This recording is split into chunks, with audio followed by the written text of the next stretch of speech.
La Bible en un an, le 23 avril, le livre des Juges, chapitre 1, verset 1 au chapitre 2, verset 10. Le livre des Psaumes, chapitre 90, versets 1 à 17. Le livre des Proverbes, chapitre 13, versets 9 et 10. L'évangile de Luc, chapitre 5, versets 12 à 32.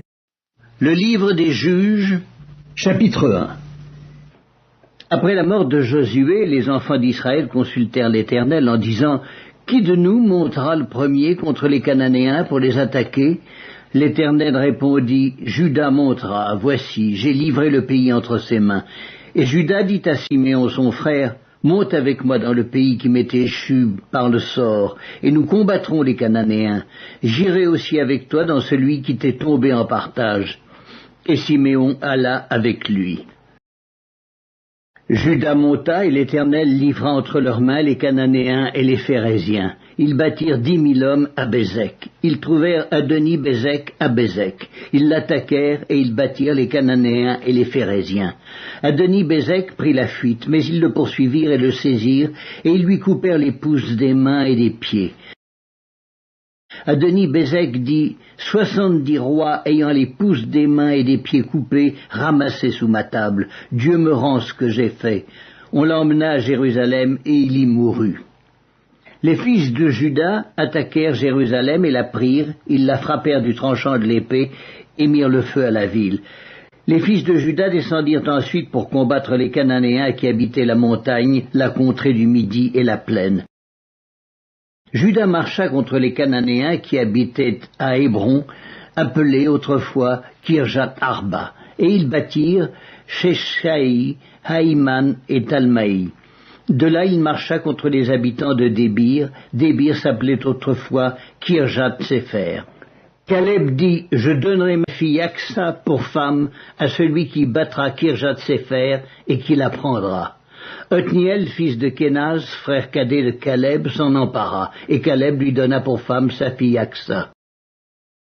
Lorsqu'elle fut entrée chez Othniel, elle le sollicita de demander à son père un champ. Elle descendit de dessus son âne, et Caleb lui dit « Qu'as-tu » Elle lui répondit « Fais-moi un présent, car tu m'as donné une terre du Midi, donne-moi aussi des sources d'eau. » Et Caleb lui donna les sources supérieures et les sources inférieures. Les fils du Kénien, beau-père de Moïse, montèrent de la ville des palmiers avec les fils de Juda dans le désert de Juda au midi d'Arad, et ils allèrent s'établir parmi le peuple. Juda se mit en marche avec Siméon son frère, et ils battirent les Cananéens qui habitaient à Tséphat. Ils dévouèrent la ville par interdit, et on l'appela Horma. Juda s'empara encore de Gaza et de son territoire, d'Ascalon et de son territoire, et d'Écron et de son territoire. L'Éternel fut avec Juda, et Juda se rendit maître de la montagne, mais il ne put chasser les habitants de la plaine, parce qu'ils avaient des chars de fer. On donna Hébron à Caleb, comme l'avait dit Moïse, et il en chassa les 3 fils d'Anak.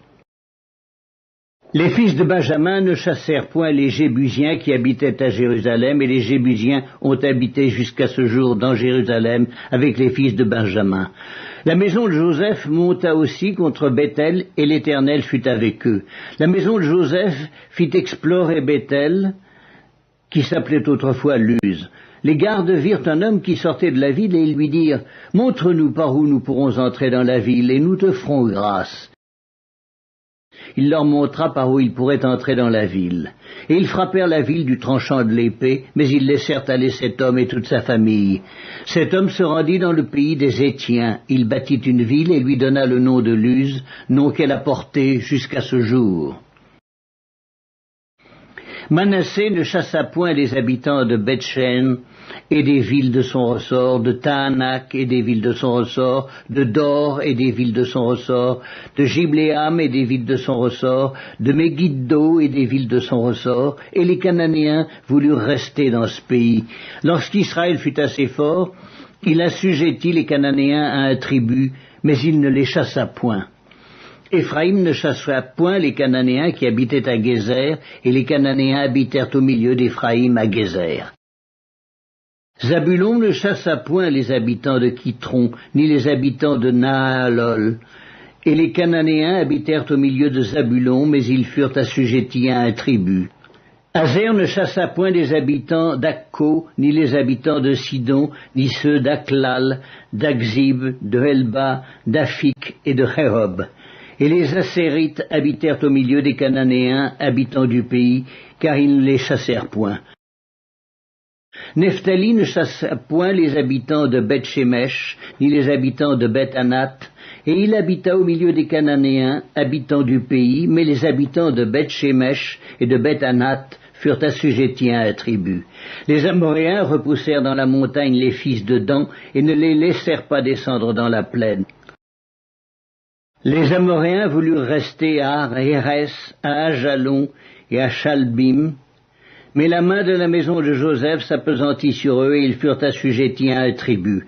Le territoire des Amoréens s'étendait depuis la montée d'Akrabim, depuis Séla et en dessus. Le livre des Juges, chapitre 2. Un envoyé de l'Éternel monta de Gilgal à Bokim et dit, « Je vous ai fait monter hors d'Égypte et je vous ai amené dans le pays que j'ai juré à vos pères de vous donner. J'ai dit, jamais je ne romprai mon alliance avec vous, et vous ne traiterez point alliance avec les habitants de ce pays, vous renverserez leurs autels. Mais vous n'avez point obéi à ma voix. Pourquoi avez-vous fait cela ?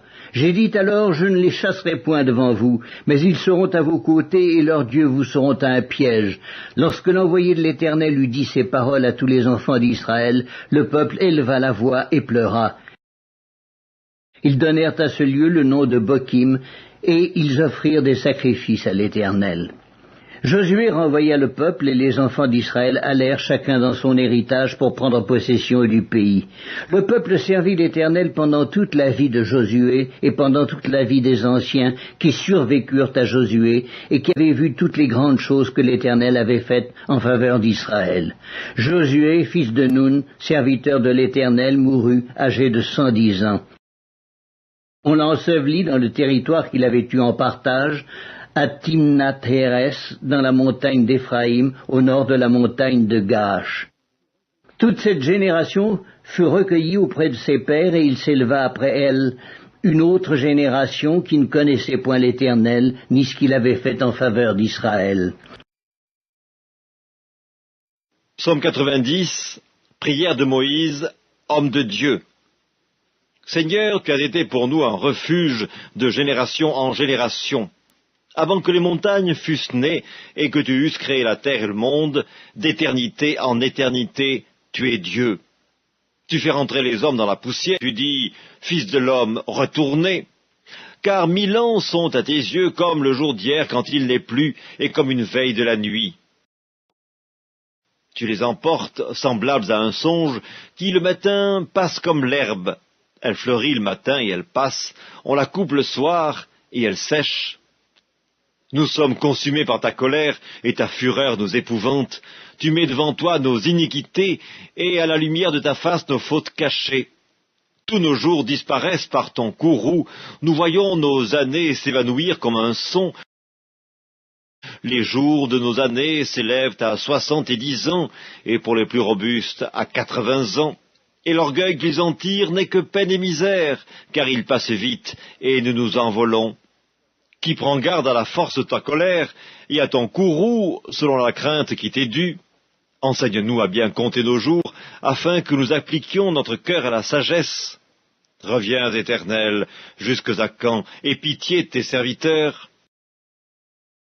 Rassasie-nous chaque matin de ta bonté, et nous serons toute notre vie dans la joie et l'allégresse. Réjouis-nous autant de jours que tu nous as humiliés, autant d'années que nous avons vu le malheur. Que ton œuvre se manifeste à tes serviteurs et ta gloire sur leurs enfants. Que la grâce de l'Éternel, notre Dieu, soit sur nous. Affermis l'ouvrage de nos mains, oui, affermis l'ouvrage de nos mains. Livre des Proverbes, chapitre 13. La lumière des justes est joyeuse, mais la lampe des méchants s'éteint. C'est seulement par orgueil qu'on excite des querelles, mais la sagesse est avec ceux qui écoutent les conseils. Évangile de Luc, chapitre 5. Jésus était dans une de ces villes, et voici, un homme couvert de lèpre, l'ayant vu, tomba sur sa face et lui fit cette prière. « Seigneur, si tu le veux, tu peux me rendre pur. » Jésus étendit la main, le toucha et dit « Je le veux, sois pur. » Aussitôt la lèpre le quitta. Puis il leur ordonna de n'en parler à personne. Mais, dit-il, va te montrer au sacrificateur et offre pour ta purification ce que Moïse a prescrit afin que cela leur serve de témoignage. Sa renommée se répandait de plus en plus et les gens venaient en foule pour l'entendre et pour être guéris de leur maladie. Et lui, il se retirait dans les déserts et priait. Un jour, Jésus, enseigné des pharisiens et des docteurs de la loi, était là assis, venu de tous les villages de la Galilée, de la Judée et de Jérusalem, et la puissance du Seigneur se manifestait par des guérisons. Et voici, des gens portant sur un lit un homme qui était paralytique cherchaient à le faire entrer et à le placer sous ses regards. Mais comme ils ne savaient par où l'introduire à cause de la foule, ils montèrent sur le toit et ils le descendirent par une ouverture, avec son lit, au milieu de l'assemblée devant Jésus. Voyant leur foi, Jésus dit « Homme, tes péchés te sont pardonnés. » Les scribes et les pharisiens se mirent à raisonner et à dire « Qui est celui-ci qui profère des blasphèmes?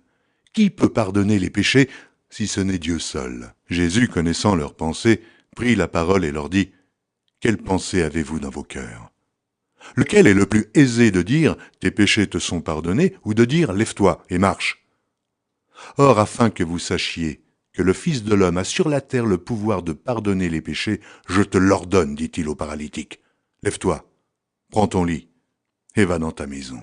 Et à l'instant, il se leva en leur présence, prit le lit sur lequel il était couché, et s'en alla dans sa maison, glorifiant Dieu. Tous étaient dans l'étonnement, et glorifiaient Dieu. Remplis de crainte, ils disaient « Nous avons vu aujourd'hui des choses étranges. » Après cela, Jésus sortit, et il vit un publicain nommé Lévi, assis au lieu des péages. Il lui dit « Suis-moi. » Et, laissant tout, il se leva et le suivit. Lévi lui donna un grand festin dans sa maison, et beaucoup de publicains et d'autres personnes étaient à table avec eux. Les pharisiens et les scribes murmurèrent et dirent à ses disciples « Pourquoi mangez-vous et buvez-vous avec les publicains et les gens de mauvaise vie ?» Jésus, prenant la parole, leur dit « Ce ne sont pas ceux qui se portent bien qui ont besoin de médecins, mais les malades. Je ne suis venu appeler à la repentance des justes, mais des pécheurs. »